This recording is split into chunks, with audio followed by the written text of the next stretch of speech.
Yes Station 嘅朋友，大家好，我係 Carl 許家浩。今次嚟呢度咧就係拍呢個 Hong Kong Pop Check 啦，咁樣。咁今集就揾咗李允做嘉賓啦，因為嗰陣時咧呢個 school tour 嘅時候都係帶動咗佢去好多唔同嘅地方，俾好多唔同嘅年青人識咁樣。咁今次呢個節目咧，除咗年青人，仲有你陪伴你成長嘅觀眾嘅咁樣，同埋有啲新嘅即係樂迷啦咁樣啦，咁所以今次都係好好，因為今次個 Hong Kong Pop 呢個節目其實做咗好耐，係09年開始做嘅，咁今次就係新嘅一季、新嘅一輯啦咁樣，咁所以適逢李允呢又派呢個新歌啦，咁然之後咁一定要揾佢做下嘉賓，今次仲喺觀塘附近，就係因為嗰陣時真係好多年嘅時候啦，佢10幾歲嘅時候，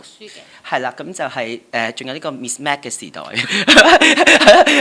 係佢係讀英文學校嘅原來，所以。Let's speak in English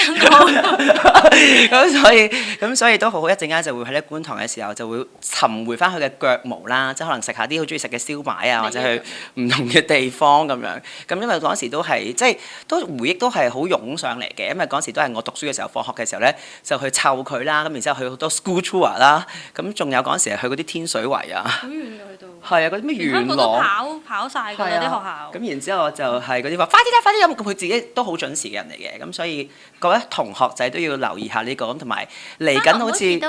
啊，同埋其實你就唔使扮呢啲咁嘅聲音嘅，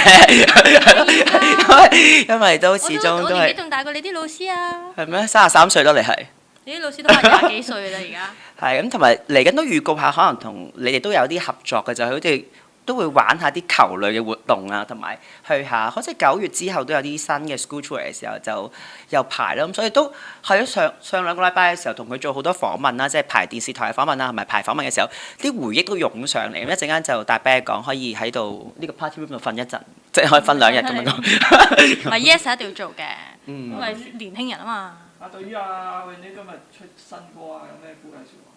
咁當然鼓勵啦，即係識咗咁耐係咪先？咁同埋今次都有繼續一如既往咁樣就幫佢做埋宣傳嘅嘢啦，咁樣同埋都係即係我犧牲咗好多呢個玩樂嘅時間。係咯，平時玩到6點鐘，而家玩到5點鐘就要走啦。係啦，咁然之後就同埋就同佢即係做工廠女工咁樣啦，包裝下佢啲宣傳嘅產品啊、物資啊，同埋準備下佢即係宣傳嘅嘢咁樣咯。咁所以都好好啊，咁所以即係呢個咁多年嘅好朋友咁做咩？我哋都支持佢嘅。